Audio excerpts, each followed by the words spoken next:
अस्सलाम वालेकुम। तो आज की इस वीडियो में हम लोग CS101 मिड टर्म की प्रिपरेशन से रिलेटेड मोस्ट इंपॉर्टेंट और रिपीटेड MCQs आज की इस वीडियो में डिस्कस करेंगे। इससे पहले भी एक वीडियो ऑलरेडी अपलोडेड है और इसके बाद भी इससे रिलेटेड वीडियोस जो हैं वो अपलोड होती जाएंगे। तो चलिए आज की इस वीडियो को शुरू करते हैं। तो सबसे पहले हमारे पास जो क्वेश्चन नंबर 1 है उसमें लिखा हुआ है JPEG is mostly used for. तो हमारे पास जो JPEG होता है वो मोस्टली किस चीज़ के लिए यूज़ करते हैं? हमारे पास फोटोग्राफी इंडस्ट्री में जो है JPEG फाइल को जो है वो यूज़ किया जाता है। तो नेक्स्ट MCQ की तरफ बढ़ते हैं। तो नेक्स्ट MCQ हमारे पास पूछ रहे हैं कि इफ़ टारगेट वैल्यू, एक पूरी स्टेटमेंट यहाँ पर लिखी हुई है लेकिन इसमें पूछा क्या जा रहा है, in the above condition what is equal equal. तो अब याद रहे जब हमारे पास सिंगल इक्वल होता है तो उसको हम क्या बोलते हैं? उसको हम बोलते हैं असाइनमेंट ऑपरेटर। लेकिन जब डबल इक्वल आ जाए तो उसको हम बोलते हैं इक्वल टू ऑपरेटर। ये चीज़ आपको याद होनी चाहिए।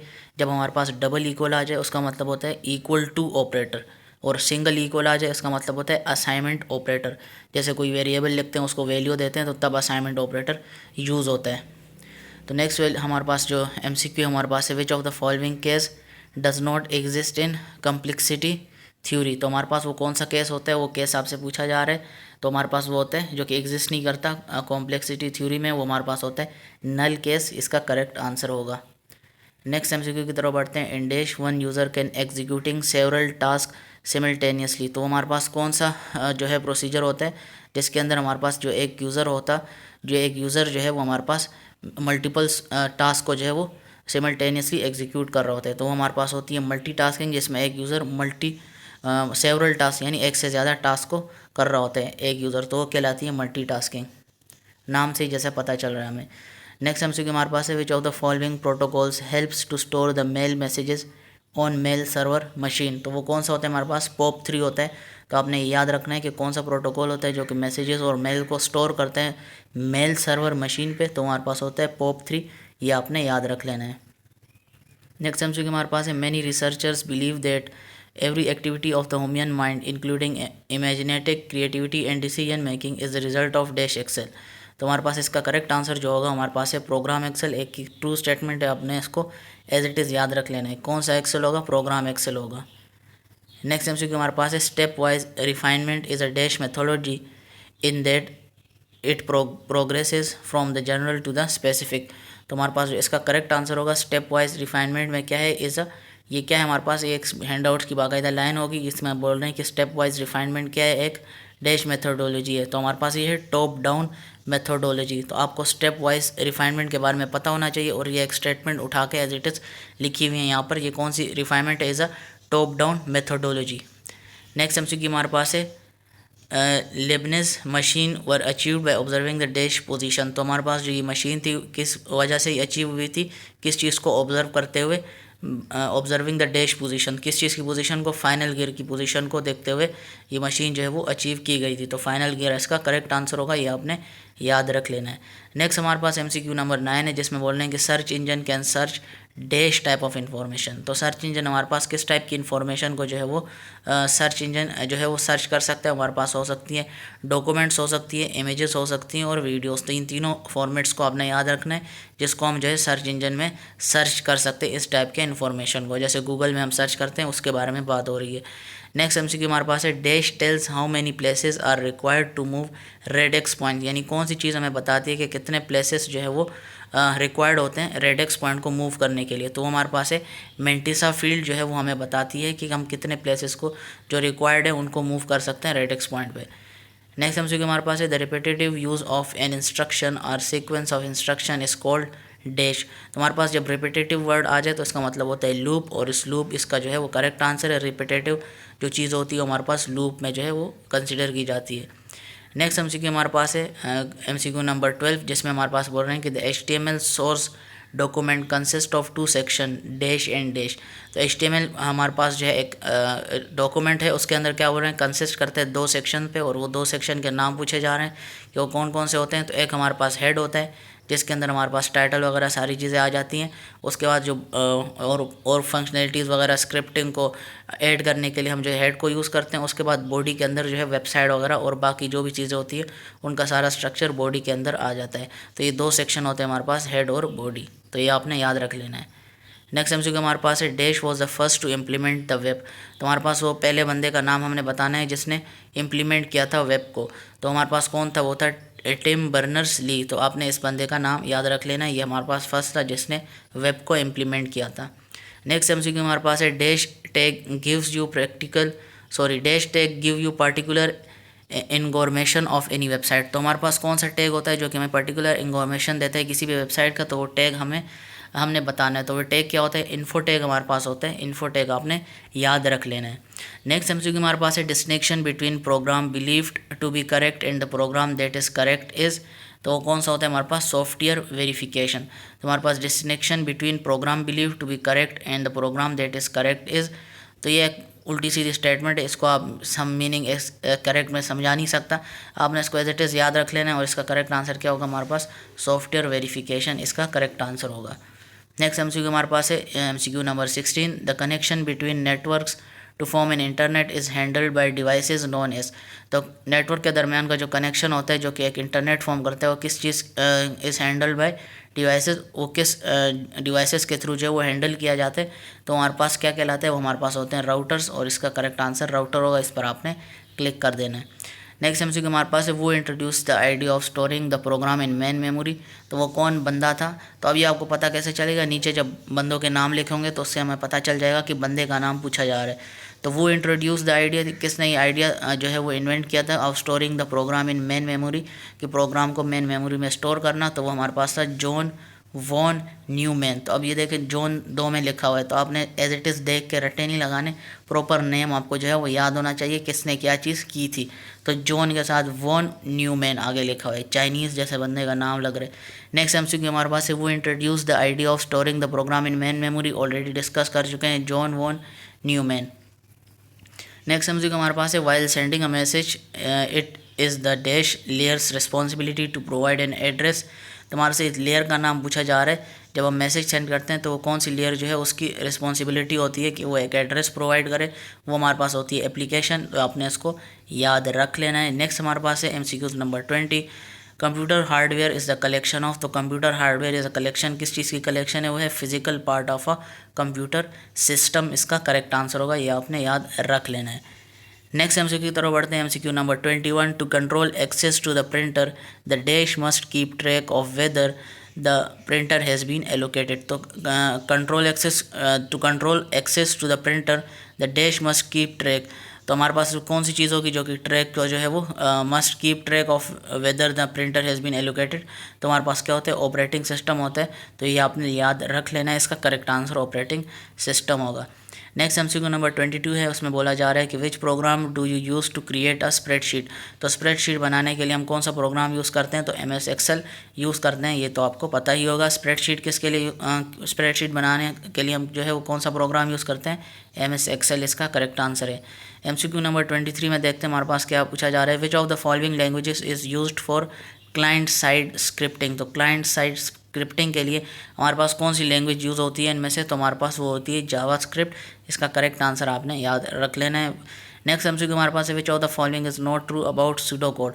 तो सूडो कोड से रिलेटेड हमारे पास इनमें से कौन सी स्टेटमेंट जो है वो ट्रू नहीं है, उनको देखते हैं। तो हमारे पास वो है pseudo code is an algorithm representation. तो ये हमारे पास जो है वो सूडो कोड से रिलेटेड ये स्टेटमेंट ट्रू नहीं है। इसका मतलब है बाकी ट्रू स्टेटमेंट्स हैं, इनको भी आप याद रख सकते हैं। हो सकता है शॉर्ट में आपसे ये 3 नंबर का पूछा जाए तो आपने उनको लिख देना है। तो हमारे पास इनमें ट्रू स्टेटमेंट नहीं है, वो क्या है, pseudo code is an algorithm representation. MCQ number 25 में हमारे से पूछा जा रहा है कि query is a set of words given to the search engine for. तो क्वेरी हमारे पास क्या होती है, सेट ऑफ वर्ड्स होती है जो भी हम सर्च करते हैं गूगल पे, given to the search engine, और जो हमारे पास जो हम सर्च करते हैं वो सर्च इंजन उसके पीछे लगा होता है। तो इसीलिए जो भी चीज़ हम सर्च करते हैं उसके बाद वो सारे के सारे रिजल्ट्स हमारे पास शो कर देता है। तो यहाँ पे बोल रहे हैं query is a set of words. Query जो है हमारे पास एक सेट ऑफ वर्ड्स होती है जो कि जो हम वर्ड्स लिख रहे हैं, कोई चीज़ पूछ रहे हैं, हमारे पास क्या होती है, क्वेरी होती है। और क्वेरी की डेफिनेशन यहाँ पर बोल रहे हैं कि ये एक सेट ऑफ वर्ड होती है given to the search engine. तो सर्च इंजन में जब हम उसको लिखते हैं वो क्या होता है हमारे पास, query is a set of words given to search engine for. किस लिए हम सर्च करते हैं गूगल पे, जैसे यूट्यूब भी एक सर्च इंजन है, गूगल भी सर्च इंजन है। तो हम इसमें क्यों सर्च करते हैं, सर्चिंग के लिए ही सर्च करते हैं, ताकि हमें इन्फॉर्मेशन मिल सके जो चीज़ हम पूछना चाह रहे हैं। नेक्स्ट एमसीक्यू हमारे पास है, if right circular shift is performed on a dash 8 times same bit pattern us obtained as it is started। तो हमारे पास राइट सर्कुलर शिफ्ट इस परफॉर्म होता है, कब होता है? On a dash 8 times. तो किस में होता है? हमारे पास बाइट साइज बिट पैटर्न पे, बाइट साइज बिट पैटर्न में हमारे पास जो है वो 8 टाइम होता है। तो आपने इसको याद रख लेना है। तो मज़ीद आगे बढ़ने से पहले मैं आपको एक बात बताता चलूँ कि अगर आपने अभी तक चैनल को सब्सक्राइब नहीं किया तो आप हमारे चैनल को नीचे VMSH लिखा होगा, उस पर आपने सब्सक्राइब के बटन पर क्लिक कर देना है और साथ में जो घंटी का बटन होता है उस पर क्लिक करके ऑल पर आपने क्लिक कर देना है, ताकि इससे रिलेटेड और भी जो वीडियोज़ होंगी फर्स्ट सेमेस्टर से रिलेटेड और बाकी जितने भी सेमेस्टर है बाकी की वीडियोस भी अपलोड होती जाएंगी। फिजिक्स 101 हो गया, CS 101, मैथ के सब्जेक्ट्स हो गए, बिजनेस सब के रिलेटेड सब्जेक्ट हो गए, तो सब की वीडियोस जो है वो यहाँ पर अपलोड होती जाएंगी और इस्लामियात और पाक स्टडीज़ वगैरह के वीडियोस भी जो है वो अपलोडेड होती जाएंगी। MCQs जो हमारे पास अभी आधे आते हैं मिड टर्म में और फाइनल टर्म में भी, तो हाफ मार्क्स आपके ईजिली जो है वो कवर हो सकते हैं अगर आप MCQs को ही एज इट इज़ कर लें। और हाफ मार्क्स हो गए आपके, और शॉर्ट में भी 1-2 MCQs के थ्रू हम जो है शॉर्ट आंसर को भी इजीली कर सकते हैं। तो MCQs आपने अपने पक्के रखने हैं तो इजीली आपके जो है वो हाफ से भी थोड़े ऊपर नंबर आ सकते हैं। तो चलिए अभी आगे बढ़ते हैं। हमारे पास जो नेक्स्ट MCQ हमारे पास है TLD स्टैंड फॉर। और ये जो स्टैंड फॉर के जितने भी MCQs हैं इनको आपने लाजमी हैंडआउट्स के अंदर फुल फॉर्म्स को देख लेना है, ताकि सारी की सारी चीज़ें जो वो क्लियर हो जाएं। इस तरह के MCQs हर एक पेपर में आपसे पूछे जाते हैं। तो TLD स्टैंड फॉर, तो इसकी फुल फॉर्म हमें बतानी है। तो TLD किसको बोलते हैं? टॉप लेवल डोमेन, इसका करेक्ट आंसर होगा। TLD stand for top level domain. Next MCQ हमारे पास है FIFO is the abbreviation of. तो FIFO किसकी एब्रीवेशन है? हमारे पास फर्स्ट इन फर्स्ट आउट। तो सबसे पहले क्या आएगा? इन आएगा, फिर बाद में आउट आएगा। F से मुराद first in first out. Simple सी एब्रीवेशन है, आपने इसको एज इट इज़ याद रख लेना है। साथ साथ MCQs को आप याद करते जाएं, बात जो है आप दोबारा इस वीडियो को नहीं देख सकते, तो साथ साथ में इन MCQs को हमने याद करते जाना है। नेक्स्ट MCQ हमारे पास है which of this describes step wise refinement. तो स्टेप वाइज रिफाइनमेंट को इनमें से कौन सा जो है वो डिस्क्राइब करते हैं? तो हमारे पास जो होता है वो होता है it is a top down approach. तो हमारे पास ये it is a top down approach है जो कि हमारे पास स्टेप वाइज रिफाइनमेंट को डिस्क्राइब करता है। It is top down approach. Question number 30 यानी MCQs हमारे पास 30 आ चुका है। An example of dash technique is connect consecutive frame of a motion picture. कौन सी example? An example of dash technique, किस चीज़ की एग्जाम्पल हमारे पास जो है इन टेक्निक्स में मौजूद है, जो कि consecutive frame of a motion picture. ये एक एग्जाम्पल दी हुई है और टेक्निक का नाम पूछा जा रहा है जिसकी एग्जाम्पल है ये। तो हमारे पास वो है रिलेटिव इनकोडिंग, जिसकी एग्जाम्पल हमारे पास MCQ में दी हुई है। तो रिलेटिव इनकोडिंग इसका करेक्ट आंसर होगा। MCQ नंबर 31 में हम पहुंच चुके हैं। Dash is use to store colourful images. तो कलरफुल इमेजेस को स्टोर करने के लिए हमारे पास जो होता है वो होता है RGB। और RGB की फुल फॉर्म क्या है? R से मुराद रेड हो गया, ग्रीन और ब्लू। तो आपने ये भी याद रख लेना है। MCQ नंबर 32 हमारे पास है binary notation is a way of representing numeric values using only the dash. तो बाइनरी में हमारे पास क्या होता है? 0 और 1 होता है। और ये भी आपने याद रखना है कि बाइनरी में जब हम 1 और 1 को ऐड करते हैं तो आने वाला आंसर हमारे पास होता है 10। ये आपने याद रख लेना है। नेक्स्ट MCQ हमारे पास है बिट इज़। तो बिट हमारे पास क्या है? बेसिक यूनिट ऑफ स्टोरेज है। सिंपल सा MCQ है हमारे पास लेकिन इंपॉर्टेंट है। तो बिट क्या हमारे पास? बेसिक यूनिट ऑफ स्टोरेज है। MCQ number 34 when an application wants to display something on the screen it notifies the. तो हमारे पास जब एप्लीकेशन है वो when an application wants to display, तो जब हमारे पास कोई एप्लीकेशन कोई चीज़ है वो डिस्प्ले करना चाहती है स्क्रीन पे, इट नोटिफाइज द। तो वो किस चीज़ को नोटिफाई करती है? नोटिफिकेशन मतलब आगाही देना यानी उसको बताना। तो वो किस चीज़ को जो है वो नोटिफाई करती है? हमारे पास विंडो मैनेजर को जो है वो नोटिफाई करती है। जब एप्लीकेशन को कोई भी चीज़ दिखानी होती है स्क्रीन पर, विंडो मैनेजर को वो नोटिफाई करती है। नेक्स्ट MCQ हमारे पास है process is a dash activity. तो प्रोसेस हमारे पास क्या activity? Process is a dynamic activity. अब ये जो MCQ इस तरह के पूछे जा रहे हैं तो ये हमारे पास बाकायदा स्टेटमेंट्स होती है, इनको आपने एज इट इज़ रटना होता है। बस एक दफ़ा अपने नज़र के सामने से गुजार लिया, ईजिली आप जो है इनको कर सकते हैं। तो प्रोसेस के हमारे पास क्या एक्टिविटी है? Process is a dynamic activity, आपने इसको याद रख लेना है। नेक्स्ट MCQ हमारे पास है dash can store unique pattern of 21 bits. तो कौन सी चीज़ होती है हमारे पास जो कि स्टोर कर सकती है यूनिक पैटर्न ऑफ 21 बिट की? तो हमारे पास होती है यूनिकोड। इसका करेक्ट आंसर है, आपने याद रख लेना है। नेक्स्ट MCQ हमारे पास है in excess notation dash of bits are used to represent each value. तो एक्सेस नोटेशन में हमारे पास डैश ऑफ बिट, तो कितने बिट होते हैं जो कि यूज़ होते हैं रिप्रेजेंट ईच वैल्यू को? तो हमारे पास क्या होती है? वो फिक्स्ड नंबर होता है बिट्स की, जो कि एक्सेस नोटेशन को जो है वो यूज़ होते हैं। Number of bits, fix bits use होते हैं एक्सेस नोटेशन में, जो कि रिप्रेजेंट करते हैं हर एक वैल्यू को। MCQ number 38, dash is a short version of binary digit smallest unit to store data. तो बिट हमारे पास एक शॉर्ट वर्जन है बाइनरी डिजिट का, स्मॉलेस्ट यूनिट है जो कि डेटा को स्टोर करता है। नेक्स्ट MCQ नंबर 39 की तरफ बढ़ते हैं। Using compact techniques using video representation can be successfully relayed over communication path that provide transfer rate of. तो ट्रांसफ़र रेट हमसे पूछा जा रहा है एम्पैक्ट टेक्निक में वो कितना होता है 40 Mbps। तो आपने इसको याद रखना कि 40 Mbps हमारे पास इसका करेक्ट आंसर होगा एम्पैक्ट में। MCQ नंबर 40 हमारे पास क्या है, the device that is use to store data is called. तो हमारे पास वो डिवाइस जो कि हम यूज़ करते हैं डेटा को स्टोर करने के लिए वो क्या होता है हमारे पास, that is use to store data is called storage device. जाहिर सी बात है किसी चीज़ को स्टोर कर रहे हैं तो कौन सी डिवाइस होगी, स्टोरेज डिवाइस होगी। नाम से ही आप MCQ को, इस टाइप के MCQ को याद रख सकते हैं। नेक्स्ट हमारे पास है MCQ number 41, in insertion sort how will the array of element look like after second comparison. तो हमारे पास ये कंपैरिजन दी हुई है, विच how will the array of element look like after second comparison.